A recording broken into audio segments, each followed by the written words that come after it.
Hello everyone, I am Chase at Rocky Mountain ATV MC, and today we're taking a closer look at navigating the Suzuki OEM parts finder.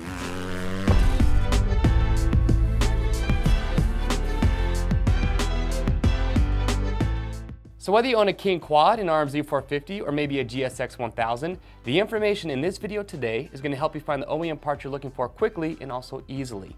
So first we're going to go through the basic organization of Suzuki's OEM diagrams, and along the way we're going to give you some tips and some helpful information, and we're also going to answer some commonly asked questions. So let's get to it. So to get started, you can either click on the OEM parts tab or hover over it using the drop down and select Suzuki. Now on each OEM page you will find a couple helpful links, and you can also access these two features on any of the OEM schematic pages as well. The first one is live chat. Here you can chat with an OEM specialist if you're having trouble finding the part that you need. And the other is our OEM Parts Finder tips page. On this page is a list of tips and tricks that we have put together that are specific to Suzuki that will help you locate the correct part. Now keep in mind we are constantly updating this sheet, so if there's a question that you have or something you see is missing, well, let us know. So the first section explains that Suzuki condenses some of their diagrams for different years of the same model and uses model letters and numbers behind the diagram name to designate what years that diagram is specific to. The letter or numbers come from the 10th digit of the model's VIN. We'll see that once we get to looking at the schematics. Next you have model names. Now with Suzuki's, sometimes the model name follows the model number, but generally only the model number is listed, so it's very important you know your model number. You can refer to your owner's manual if you're not sure. Below you'll see some examples of some motorcycle model numbers with their names next to them, as well as some ATV examples below that. Now the next category is model number suffix. So certain models will list a letter following the model number, like R for race, L for big wheel, etc. The key listed below has most suffix letters used for motorcycles and ATVs, so if you're not sure, just refer back to this list. Now when it comes to Suzuki ATVs, these are a little more involved and are commonly identified differently than what you'll find in the model list. Suzuki doesn't list the model name with the model number, which is why it is very important you know your model number. The example shown here and the ATV key will be very useful for decoding your ATV model number. The first section is country codes. This section shows certain country codes that may be specific to certain diagrams. You want to make sure when selecting a diagram to select the right country code. The next section is color codes. For certain parts such as a frame, plastics, A-arms, etc., Suzuki uses a color code versus stating the color in the part number. This table lists the Suzuki color codes. One example, if the part number had 12R at the end, this is the color code for tight silver. The next section is vehicle year. If you're unsure of your vehicle's year, you can identify it using your VIN number. The 10th digit in your VIN represents your model year. So for example, if the 10th digit of your VIN is an R, this means you have a 1994 model. If it were a 9 in the 10th digit, this means you have a 2009. And the last paragraph explains how to decode your frame and engine number and know which one to choose in the event that Suzuki did a mid-year change for that model. So now, let's take a look at finding some parts. So first, we need to select our category. For Suzuki, you have ATV, motorcycles, and keep in mind that Suzuki lists both street and off-road under the same list, scooters, and utility vehicles. We're going to select motorcycle. Then we're going to select the year. Now the year starts with the latest models and works its way back. Once we've selected our year, now it's time to select our machine model. First, we'll be looking at a 2015 DRZ 400S. Now you'll notice each model number has an L5 after it. If you refer back to the tips page, this is just how Suzuki indicates that model year. All Suzuki machines for 2015, including ATVs, will have an L5. You'll also see that there are two different options for the DRZ 400. There's an S and an SM model. If you need to, refer back to the OEM Parts Finder tips page, and it will tell you that the S stands for Sport and SM is for Supermoto. We'll go ahead and select the DRZ 400S from this list. So now that we have our model selected, let's talk about finding a specific part and knowing what diagram we need to select. Now diagrams are listed in alphabetical order, and you can either use the drop-down menu or the list on the left side of the page. No matter what part you're looking for, think of where the part is on the vehicle and what it connects to or is touching.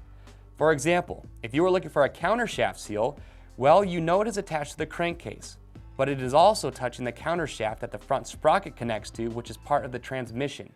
So looking at the crankcase and transmission diagrams would both be great starting places. In the case of Suzuki, the countershaft seal is typically found on the transmission diagram. On this diagram, the seal is labeled number 24. As you look at the diagram, there are some important things you need to know and some tips to help you out. An arrow at the bottom of the page will indicate which way is forward. This helps finding parts that are specific to the left or right side of the machine. You can zoom in and out using the plus and minus keys, or you can use the scroll wheel on your mouse. If you hover over any number on the schematic, a box will appear with the part name, part number, MSRP, hour price, and how many are in stock. If it is the part you are looking for, you can add it to your cart from here by just simply clicking the Add to Cart box. So now let's take a look at some assemblies. For this, we're going to jump over and take a look at the front master cylinder diagram for this bike. On certain diagrams, you may see a line or box connecting or surrounding multiple item numbers. Here we can see that items 2, 3, 4, 5, 6, 7, 8, 9, and 10 are all inside the box labeled as 1. This is an entire master cylinder assembly that includes everything already assembled. If this is what you want, you would order part number 1. Now, do you notice how item number 12 has a line connecting it to the parts inside the box? Well, just remember that this would not be included in the assembly because it is outside the box. If you look at number 2 on the schematic, you'll see that this has a line connecting the spring, piston, circlip, and dust cover, everything needed to rebuild the master cylinder piston assembly. Now let's shift gears and take a look at another bike. So let's pull up a crankshaft diagram for a 2007 RM250. So just like with that DRZ 400, we'll select motorcycle, our model year, and then we'll select our model from the models list. Once we have our bike selected, we'll select the crankshaft schematic from the drop-down menu. Now, one important thing to notice is that on some diagrams like we see here, there may be a kit on the diagram that doesn't show part numbers associated with the parts on the schematic. The numbers of the diagram correlate to the numbers listed below. If you scroll down to number 21 on the parts list, it will give you the kit name and tell you what items are included from the parts list in this kit. For example, part number 21 is a top-end kit and includes items 22 through 27. And when you see those items on the list, they all end in not shown, which means that these are not labeled above on the diagram. You can, however, purchase these parts separately if you wanted to by selecting them from the list.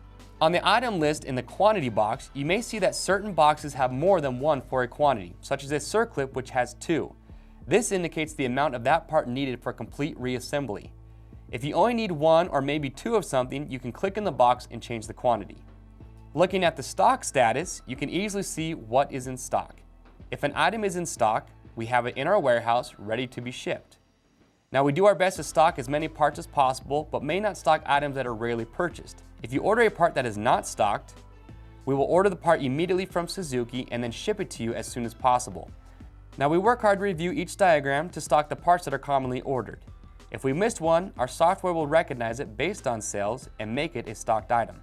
Now let's move over to the carburetor schematic, and instead of using the drop-down menu, we'll use the list on the left. In some situations, there will be an email me when available box. This means that Suzuki does not have the part in stock and does not have an exact date of when the part will be available. If an item says not shipping, this can mean one of two things. 1, the part is old and no longer made by Suzuki, or 2, it may be a brand new part and not yet available. So now, let's answer some commonly asked questions. The first is in regards to model years. If we jump over to a 2005 RM250 by selecting the year and the model number from the model list, you'll see that on the schematic, they list carburetor models K1 through K6. This means that all of these will fit your 2005. However, because each one is listed out separately, this means that certain changes were made to each year. For example, they could have changed the main or idle jet size or even the jet needle.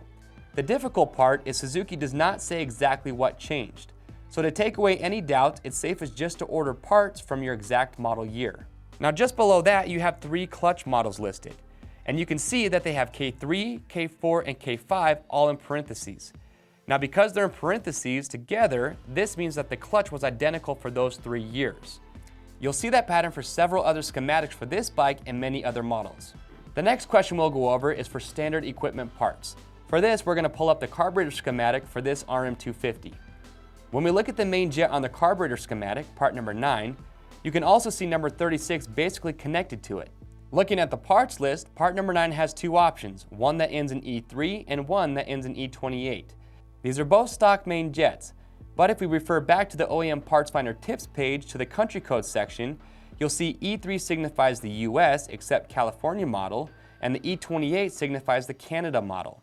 Back on the schematics list, if you look down to number 36, it lists several optional main jet sizes from 150 all the way up to 210. This same concept goes for other parts like your jet needle, your pilot jet, etc. Another question we get often asked is about superseded parts. A superseded part is a part that has been replaced by a newer version. You'll see a small red text underneath the part number on the parts diagram list.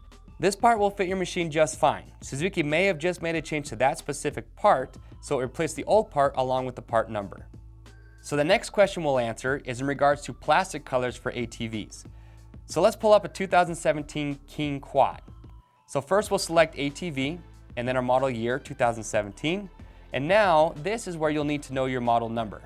For this quad, it will be LT A500XC AXI XD3 Camo. Again, if you need help figuring out your model number, refer back to the OEM Parts Finder tips page. So let's say we're replacing the front fender on this King Quad.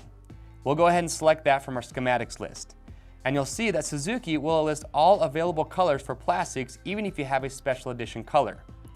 You'll see green, black, red, and camo on this list of options. So just be careful when selecting these parts that you select the correct color. And remember, sometimes a color will be listed in the part number for certain parts, so refer back to our color code key on the Parts Finder tips page if you're unsure. Alright, so that concludes our walkthrough of the Suzuki OEM Parts Finder. Now if you have any questions or you just can't seem to find that part that you are looking for, well, do not hesitate to call in or chat with one of our friendly CSRs and we will get your questions answered. I'm Chase at Rocky Mountain. Thanks for watching.